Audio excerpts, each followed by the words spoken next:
Hello. Hello. हाँ जी। जी सत साहब। सत साहिब। भाई मेरा कुछ प्रश्न था आपसे। बताइए। जी ये जो ईसाई लोग होते हैं ना, जी। जो क्रिश्चियन लोग होते हैं ना, इनमें जो बाइबल से रिलेटेड जो है, तो क्या बोलते हैं, जो ईसा मसीह हैं हम्म। उनको वो स्वयं परमेश्वर हैं। आप क्या कहते हैं इसके बारे में? देखो, मुर्दे को केवल परमेश्वर ही जीवित कर सकता है और कोई नहीं कर हाँ। सकता 4 दिन के मुर्दे को। हम्म हम्म। इसलिए तो यीशु उस मसीह ने भी समय, तो ऐसा किया ना। हाँ उन्होंने किया ना, वही तो मैं बोल रहा हूँ ना। उस समय वो परमात्मा हम्म ईसा मसीह के रूप में धरती पे था।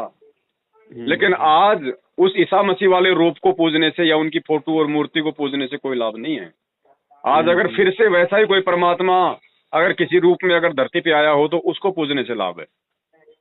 हम्म वो तो खाली उस समय उन्होंने लोगों को भक्ति के प्रति आकर्षित करना था, लोगों को भक्ति भाव हम्म से जोड़ के रखना था, परमात्मा की जानकारी देनी थी। हम्म बाकी आज कोई अगर उसी ईसा मसीह को अगर पूजे कि वही परमात्मा है, वही हमारा मोक्ष कर देगा, उद्धार कर देगा, हमारे को बचा लेगा, तो वो मूर्खता है। वो खाली एक फोटो मात्र रह गई अब, और उससे ज्यादा तो कुछ नहीं। बाइबल में प्रमाण है ना कि वही सत्य और वही मार्ग और जीवन है। तो वो उस समय था ना, उसने ऐसा करके बताया ना। भाई एक पर तो जो आम की मुर्दों में फोटो से है, जो आपको पर, आपको पर भूख जो लग रही है और एक तो आम की फोटो और एक हाँ आम रखा है, तो आप फोटो को खाओगे या हाँ फिर आप आम को खाओगे? आम को खाएंगे। तो आम खाने से पेट भरेगा ना, तो वो एक फोटो रह गई। हाँ आज वैसा ही ईसा हाँ। मसीह अगर कोई धरती पे दोबारा आए, या वही ईसा मसीह अगर दूसरा रूप लेके आज अगर धरती पे आया हो या आए, तो उसकी पूजा करने से, उसकी भक्ति करने से लाभ होगा। हम्म। पर भाई जो तीसरे दिन मुर्दों में से जी उठे यीशु मसीह, हम्म। तो उसका बाइबल तो प्रमाण देती है ना। हम कहाँ मना कर रहे हैं, उन्होंने ऐसा किया ना। पर बाइबल में तो संत रामपाल जी ने तो बताया कि मतलब वो ईसा मसीह नहीं थे, वो स्वयं वो कबीर परमात्मा थे। हाँ, तो कबीर परमात्मा ही मैं बोल रहा हूँ। हम्म कबीर परमात्मा ही मैं बोल रहा हूँ। और रूप तो कोई भी धारण कर सकते हैं ना। हम्म। भाई वो तो गरीबदास जी पर के रूप उसका में भी प्रमाण आए थे, पर वो तो उसका नानक जी के पर रूप में उसका भी कोई आए थे। हाँ? हाँ, पर उसका कोई ठोस प्रमाण नहीं है भाई। देखो ऐसा है, सारी बातें हम्म बाइबल में नहीं लिखी जा सकती। ये सृष्टि हम्म आदि अनादि काल से चल रही है। 400-500 पेज हम्म की बाइबल में आप सब कुछ लिख दोगे, ऐसा संभव नहीं है। इसलिए वो हम्म परमात्मा खुद यहाँ आके बाकी की जानकारी अपने मुख कमल से बताता है, अपने सत्संगों में बताता है। हम्म। तो इतना हमारे को विश्वास करना पड़ेगा फिर। पर कबीर परमात्मा तो मछली नहीं खाते ना। नहीं खाते। तो प्रभु यीशु मसीह तीसरे दिन मुर्दों में से जी उठे। हम्म। उसके बाद में जैसे कहा गया कि वो तीसरे दिन जो जी उठे थे वो स्वयं परमात्मा आए थे। जी। तो उसके बाद में वो परमात्मा फिर अपने उन चेलों के साथ में बैठकर मछली क्यों खाया? जब खाना जब कम पड़ गया था तो ईसा मसीह ने क्या कहा था, अपने एक सेवक को कहा था कि वहां जाओ, उधर बैठो और वहां से जाके जो मतलब की भोजन परोसो। तो वो उनकी हम्म उनकी शक्ति से मछली और रोटियां बनी थी। तो वो समुद्र से लाके हम्म थोड़ी बनाई थी, उन्होंने अपनी शक्ति से बनाई थी, उन्होंने शब्द से हम्म बनाई थी। हम्म। यहूदियों की फसह का पर्व निकट था। यीशु ने अपनी आंखें उठाकर एक भीड़ को अपने पास आते देखा।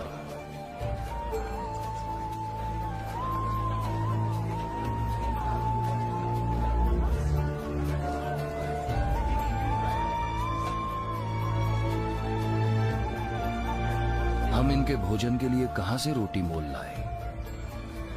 उसने फिलिपुस को परखने जैसा कहा, क्योंकि वो जानता था कि वो क्या करेगा। सबको थोड़ी थोड़ी रोटी खिलाने को चांदी के 200 सिक्के, चांदी के 200 सिक्के भी कम पड़ जाएंगे।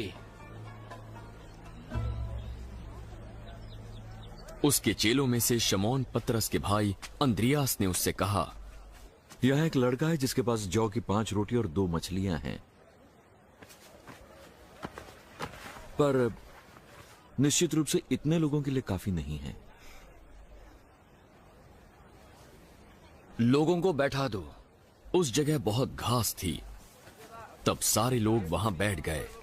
उनमें पुरुषों की संख्या लगभग 5000 थी।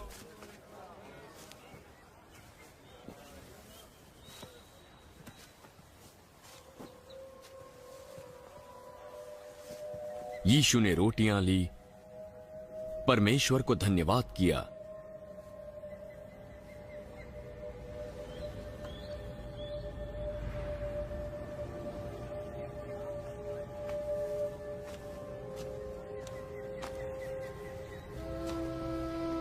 और बैठे हुए लोगों के बीच बांट दी।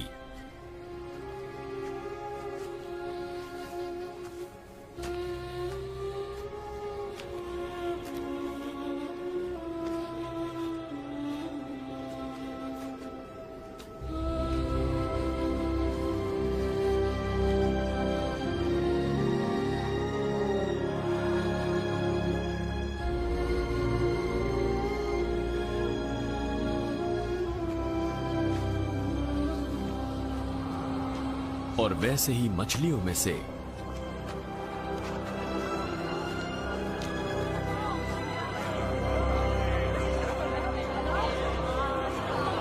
जितनी वे चाहते थे बांट दिया।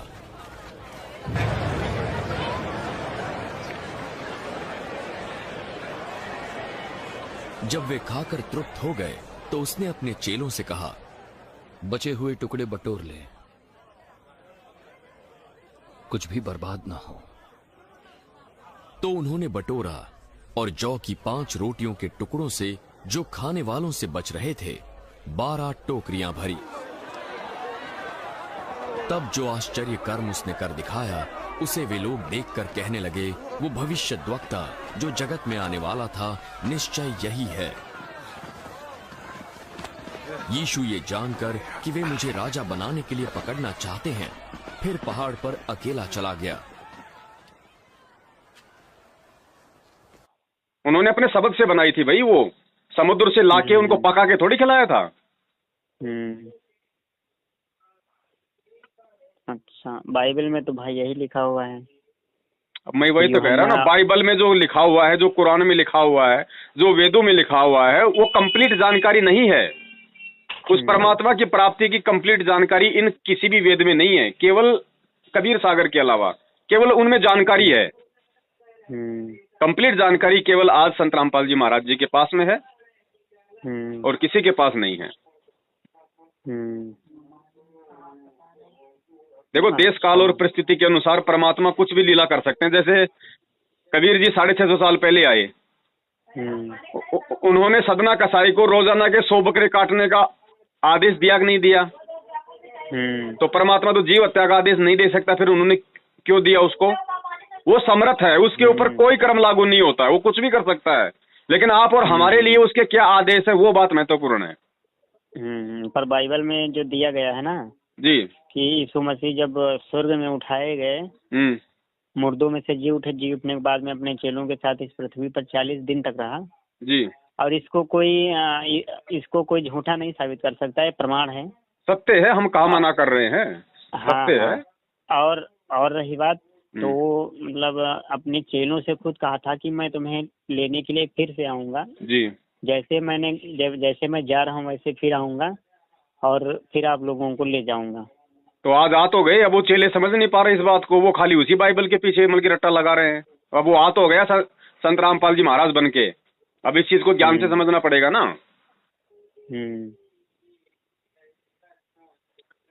अच्छा भाई, ऐसा है, उन्होंने उस समय जो बातें बोली, जो भविष्यवाणियां की कि मैं फिर से आऊंगा, तो बता दो ईसाई समाज, बता दो ना कि वो कौन है, कहाँ है। अब ये दुनिया भर के भविष्यवक्ता यूट्यूब पे कहते हैं कि वो कल के अवतार आ गया, वो जन्म ले चुका है, लेकिन बता कोई नहीं रहा कि वो कौन है, कहाँ है। तो ये केवल वही बता पाएगा जो उसके संपर्क में है।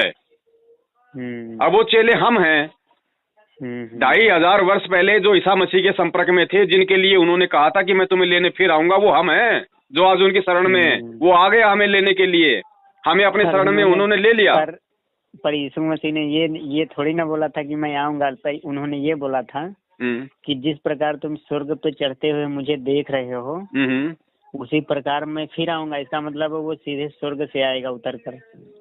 तो स्वर्ग का मतलब क्या होता है? जहाँ पे सारे जहाँ पे सुख हो उसको कहते हैं स्वर्ग, और सुख केवल सतलोक में है और कहीं है नहीं उसके अलावा।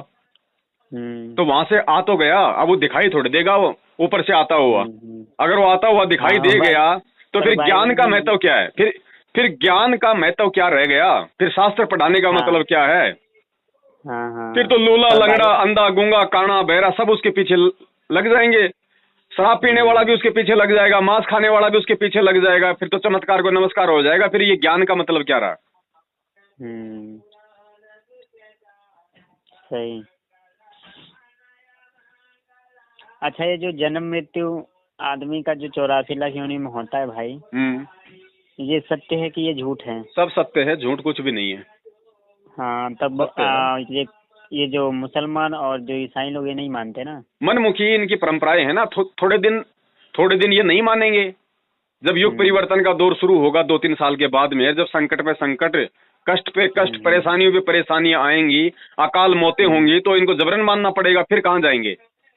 फिर कहाँ जाएंगे? आज ये बकवाद कर सकते हैं, कोई दिक्कत नहीं, लेकिन जब वो पाप कर्मों का दौर शुरू होगा तब कहाँ जाएंगे? तब इन्हें कोई ये कह देगा ना इस पत्थर को पूज लो, यहाँ तुम्हारी रक्षा होगी, तो वहीं जाके माथा रगड़ लेंगे ये। क्योंकि जब इंसान के खुद के ऊपर आती है ना, अब बहुत बड़ा कोई डॉक्टर है, वो नहीं मानता तांत्रिक मांत्रिक झाड़ झपाड़े, और उसी डॉक्टर को जब भयंकर रोग हो जाता है, कहीं उसका इलाज नहीं होता, और फिर कोई कहता है ना यार हमारे गांव में यार एक बाबा है, वो झाड़ा मारता है, उसने बहुत को ठीक कर दिया, वो डॉक्टर तुरंत वहां पहुंच जाएगा, क्योंकि उसको अपनी जान बचानी है। बिल्कुल सही। तो ये स्थिति होगी आने वाले समय में। आज ये ना मानो, कोई बड़ी बात नहीं, आज ये मांस खाते रहो, जो मर्जी ये करते रहो, लेकिन जब वो समय आएगा ना और दुनिया में संत रामपाल जी के अलावा कहीं कोई डॉक्टर दिखाई नहीं देगा, तो मजबूरन इनको आके उनके एडियो में नाक रगड़ना पड़ेगा, चाहे हिंदू हो, चाहे मुसलमान हो, चाहे सिख हो, चाहे ईसाई हो। और दुनिया में कहीं ठोर ठिकाना नहीं है उनके अलावा।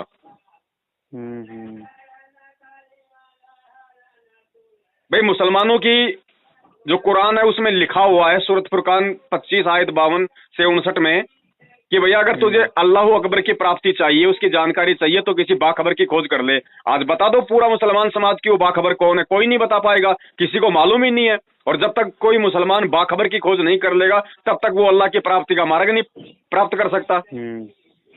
आप हिंदुओं की आप गीता उठा के देख लो, उसमें लिखा है कि अर्जुन अगर तुझे पूर्ण मोक्ष चाहिए तो किसी तत्वदर्शी संत की खोज कर। अब बता दो हिंदू समाज, गीता है मेरे पास भाई, तो गीता का पढ़ो ना, अध्याय 34 में लिखा है। हाँ, अध्याय नंबर 15 श्लोक नंबर 104 और 4 का 34 आप पढ़ो ये। अब कौन है वो तत्वदर्शी संत? बता दो कोई भी शंकराचार्य नहीं है। तो नहीं है तो फिर भगवान की प्राप्ति हो ही नहीं सकती, जो साधना वर्तमान में पूरा हिंदू समाज कर रहा है।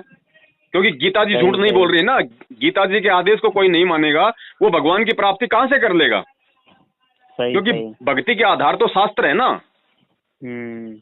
भाई अगर कोई एमबीबीएस नहीं पढ़ेगा और कोई ये सोचे मैं डॉक्टर बन जाऊं, जिंदगी में नहीं बन सकता। अगर डॉक्टर बनना है तो एमबीबीएस उसको पढ़नी ही पड़ेगी, या फिर उसको किसी ऐसे डॉक्टर के संपर्क में रह के शिक्षा और दीक्षा लेने पड़ेगी जो खुद एमबीबीएस है। अन्यथा गणित पढ़ के कभी भी इंजेक्शन लगाने के लायक नहीं हो सकता। सही सही। तो वही वो लोग मतलब जैसे कि ईसाई धर्म को मानने वाले लोग कहते हैं जी कि वो दोबारा आएंगे, मतलब बादलों पर, यीशु मसीह जो है बादलों पर आएंगे। फिर इन लोगों जितने भी लोग मुर्दे मतलब दबे पड़े हैं ना जमीन में जी, उनको फिर से जीवित किया जाएगा और फिर ये न्याय सिंहासन के आगे खड़े किए जाएंगे। अरे ये जो मुर्दे जो जमीन में जो दबाए जा चुके हैं, चाहे मुसलमान हो चाहे ईसाई हो, वो मुर्दे नहीं जीवित होंगे। मुर्दे जीवित होने का मतलब क्या है?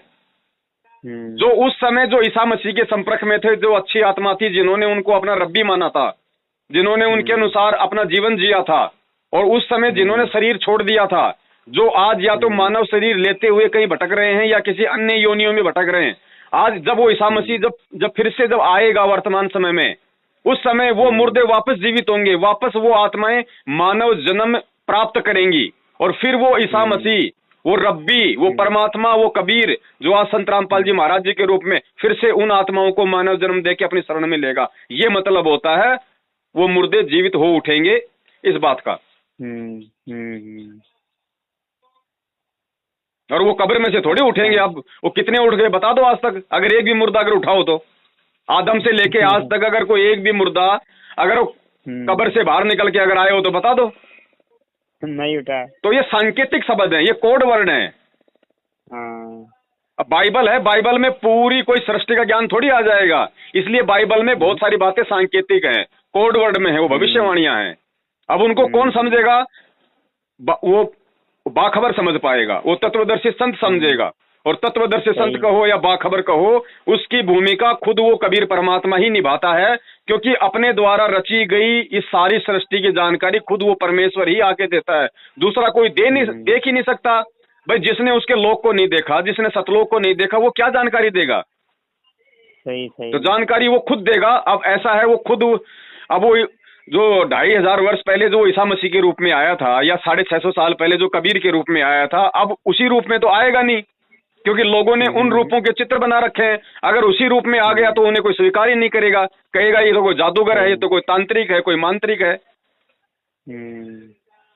अब वो आ गया, उसने अपना ज्ञान देना शुरू कर दिया, और दूसरी तरफ हम इंसान हैं, हमारे को उसने बुद्धि दी, उसने हमारे को विवेक दिया है, ताकि ये मेरी बातों को समझें, और जो प्रमाण मैं दिखा रहा हूं उन प्रमाणों के आधार से ये जानने पहचाने। अब यही तो होता है मानव जन्म। बाकी तो जानवर, गधे, कुत्ते, उनको क्या पता क्या राम है, क्या कुरान है, क्या पुराण है, क्या ईसा मसीह है, उनको कुछ नहीं पता ना। आप और हम ही तो जान पा रहे हैं ये सारी चीजें। तो अब आज के वर्तमान इंसान को, चाहे वो किसी भी धर्म में क्यों ना हो, उसने अपनी बुद्धि और विवेक का उसने प्रयोग करना पड़ेगा, अपने अहंकार को उसने त्यागना पड़ेगा। अगर उसको अल्लाह की प्राप्ति चाहिए तो, अगर उसको कबीर परमेश्वर चाहिए तो, उसको अगर मोक्ष चाहिए तो। अन्यथा भैया थोड़े बहुत दिनों का ये खेल है, खा लो पी लो ऐश कर लो, जोटे बकरे मुर्गे काट लो, 3-4 साल के बाद में जब वो भयंकर विनाश का दौर शुरू होगा ना, आज देख लो ना, आज एक छोटा सा कोरोना, छोटा सा जो दिखाई भी नहीं दे रहा, पूरे विश्व को हिला के रख दिया। मंदिरों के ताले लग गए, देवताओं के मास्क लग गए हैं, मस्जिदें बंद हो गई, गुरुद्वारे बंद हो गए। मतलब क्या है? मतलब उस परमात्मा ने संकेत दिया है कि नालायकों, मेरे अलावा कोई समर्थ नहीं है। जिनको तुम रात दिन भगवान मान के पूज रहे थे, देखो उन पत्थरों पे लोगों ने मास्क चढ़ा दिया, और ये साबित कर दिया कि ये पत्थर की मूर्तियां भी कुछ नहीं कर सकती। सही सही। तो संकेत है ये। और देखो हम संत रामपाल जी महाराज जी के शिष्य, मैंने आज से 1 साल पहले, और आज भी मैं अपने दावे पे कायम हूँ, पूरे विश्व के सामने मैंने वीडियो बना के डाला था कि मुझे 1000 कोरोना पेशेंट के बीच में रखो ना, अगर बाढ़ भी वाक़ा हो जाए तो बता देना। और मेरा फॉर्मूला है, 16 दिन में अगर कोरोना हिंदुस्तान से गायब ना हो जाए तो मेरी गर्दन काट के किसी चौराहे पे टांग देना। क्या किसी ने दावा किया आज तक विश्व में? नहीं किया। तो नहीं किया तो क्यों नहीं किया? क्योंकि उनको अपने भगवानों पे विश्वास नहीं, उनको अपनी भक्ति पे विश्वास नहीं। और ये भक्ति है विश्वास की। कहे कबीर सुनो भाई साधो, मैं तो हूँ विश्वास में। विश्वास नहीं है तो कुछ नहीं है, चाहे साक्षात भगवान के चरणों में जाके बैठ जाओ। सही सही सही बात है भाई। तो भैया अहंकार को त्यागना पड़ेगा, और शास्त्रों को आंख खोल के देखना पड़ेगा। इन मौलाओं ने, इन मुफ्तियों ने, इन काजियों ने, इन पंडितों ने, इन नकली संतों महंतों गुरुओं ने जो उल्टा पाठ जो हर धर्म के व्यक्तियों को पढ़ा रखा है ना, उसको थोड़ा सा साइड में रख के और इस बुद्धि का प्रयोग करना पड़ेगा कि वास्तव में सच्चाई क्या है। अरे पूरी दुनिया देवी देवताओं की भक्ति कर रही है, और उसके बाद भी लोगों की अकाल मृत्यु हो रही है, घर में संकट है, परिवार में संकट है, एक्सीडेंट हो रहे हैं, मर रहे हैं, टूट रहे हैं, फूट रहे हैं। कहाँ है फिर भगवान? भगवान गलत है या फिर तुम्हारी भक्ति गलत है? कोई एक चीज तो गलत है ना। भक्ति गलत है। तो भाई भक्ति को पहचानो ना। अब भक्ति कौन बताएगा? वो बाखबर बताएगा, जो कुरान कह रही है, वो तत्वदर्शी संत बताएगा, जो गीता कह रही है, वो बाइबल बता रही है, जिसकी भविष्यवाणियां कह रही हैं। अब उसको कोई मान नहीं रहा।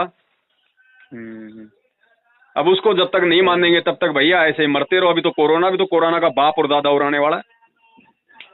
फिर क्या होगा? जब कोरोना ने पूरी दुनिया को घरों में कैद कर दिया, इतना भय पैदा कर दिया, तो कोरोना का बाप और दादा आएगा तब क्या होगा? सबको हिला दिया भाई, सबको हिला के रख दिया। अभी तो ट्रेलर है, फिल्म तो बाकी है भाई साहब। अभी तो ट्रेलर है, संकेत है कि समझ जाओ, सुधर जाओ, भगवान धरती पे आया है। चंद्रामपाल जी महाराज तो जेल में बंद है अभी।